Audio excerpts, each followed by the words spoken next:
নমস্কার। ঠাকুর শ্রী শ্রী রামকৃষ্ণ পরমহংসদেব এবং মা শারদার চরণে আমার সশ্রদ্ধ প্রণাম জানিয়ে ভিডিওটা শুরু করছি। আপনি সবথেকে বেশি খারাপ থাকবেন কখন জানেন? যখন আপনি সবাইকে ভালো রাখার চেষ্টা করবেন, কারণ সবাইকে ভালো রাখা কোনোভাবেই সম্ভব নয়। আপনি সেটা কখনোই পারবেন না, আর সেই চেষ্টা যদি আপনি করতে যান তখনই আপনি নিজের ক্ষতি করে ফেলবেন বেশি। একটা পরীক্ষা করে দেখতে পারেন। বেশ কিছুদিন আপনি সকলের সাথে যোগাযোগ বন্ধ করে দিন। কারোর খবর আপনি নিজে থেকে নেবেন না। আপনি তখন লক্ষ্য করবেন যে দেখুন তো কজন আপনার খবর নেয়। দেখবেন কেউ আপনার জন্য আপনার খবর নিচ্ছে না, তারাই আপনার খবর নিচ্ছে যাদের সাথে আপনার স্বার্থের সম্পর্ক। এই বিশ্ব সংসারে তারাই আপনার খবর নেবে যাদের স্বার্থ পূরণে আপনার প্রয়োজন আছে।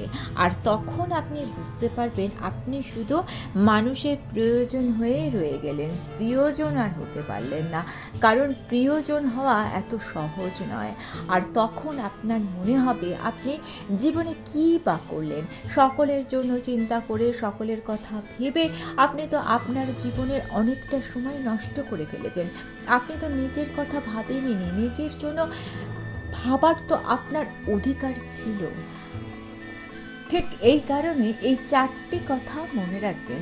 সবাইকে ভালো রাখার চেষ্টা করবেন না। সবাইকে ভালো রাখতে গিয়ে সবথেকে ক্ষতি আপনি যেটা করবেন, আপনি মানুষ চিনতে পারবেন না। কে আপনাকে ভালোবাসে আর কে আপনাকে ব্যবহার করছে, কে আপনার কথা ভাবছে আর কে আপনাকে স্বার্থে ব্যবহার করছে, এই পার্থক্যটা তখন করা আপনার পক্ষে খুব কঠিন হয়ে যাবে। তাই সবার প্রথমে প্রয়োজন নিজেকে ভালো রাখা। দ্বিতীয়ত, কোনো কিছুর বিনিময়ে আত্মসম্মানের সঙ্গে কখনো আপোষ করবেন না। আত্মসম্মানকে আপনি সবার আগে রাখুন। যে সম্পর্ক আত্মসম্মানকে আঘাত করে সেই সম্পর্ক তো সম্পর্কই নয়, সেটি শিকল। আপনাকে সেই শিকল ছেড়ে বেরিয়ে আসতে হবে। ভালোবাসুন সবাইকে, কিন্তু ভরসা রাখুন নিজের উপর। আপনার অন্তরাত্মাকে আপনাকে সবসময় সুরক্ষিত রাখতে হবে, যাতে বাইরের কোনো আঘাত তাকে স্পর্শ করতেই না পারে। সে মানুষের দ্বারা হোক বা আপনার শরীরের দ্বারা। একটা সত্যি ঘটনার কথা বলি, ঠাকুরের জীবনের কথা।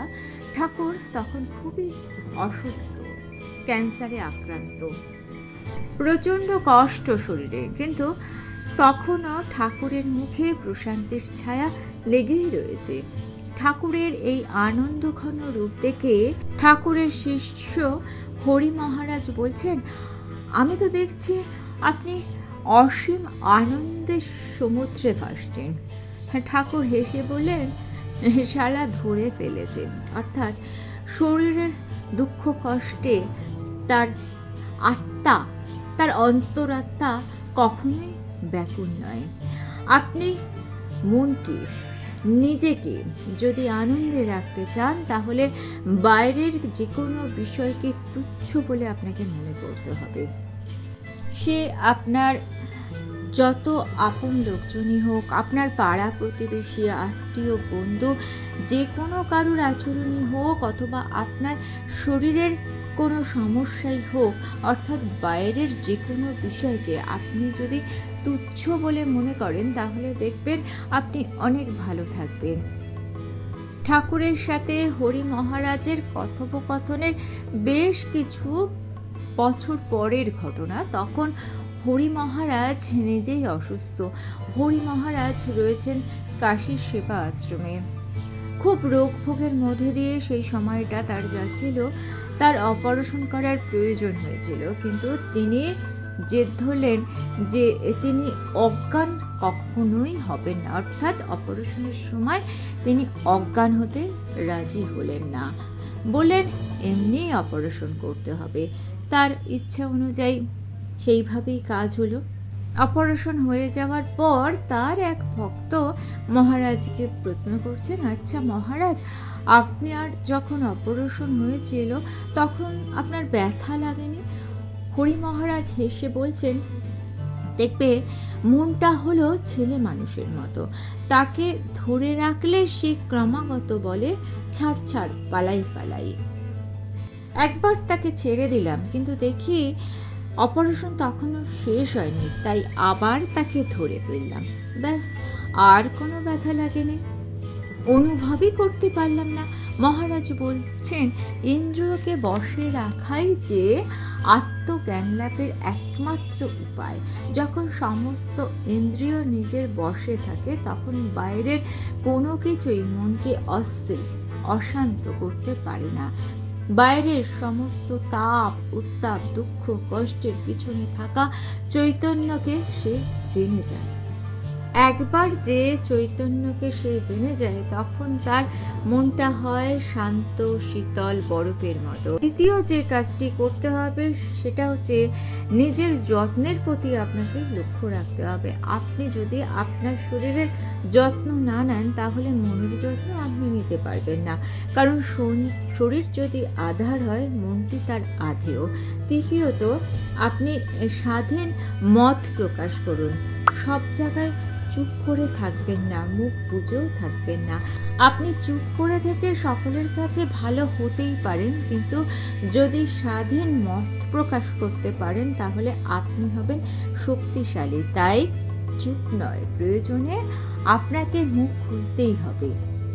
শান্ত, ধীর, স্থিরভাবে যদি সুনিশ্চিত মতামত আপনি প্রকাশ করেন তাহলে আপনার গুরুত্ব অনেক বেড়ে যাবে। চতুর্থত, আধ্যাত্মিকতাকে জীবনের সঙ্গী করে নিতে হবে আপনাকে।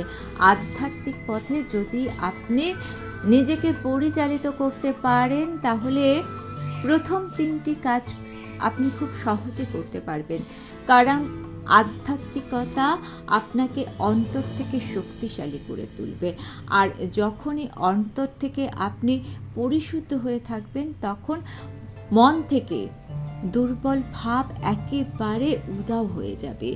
যে কোনো কাজ করতে হলে আপনাকে কি বাধা দেয় বলুন তো?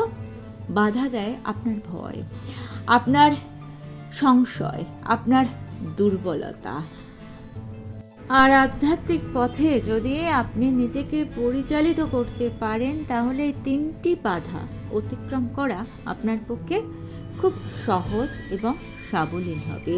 কারণ আধ্যাত্মিক পথে আপনি যদি থাকেন তাহলে আপনার মনের মধ্যে থাকবে অফুরন্ত শক্তি।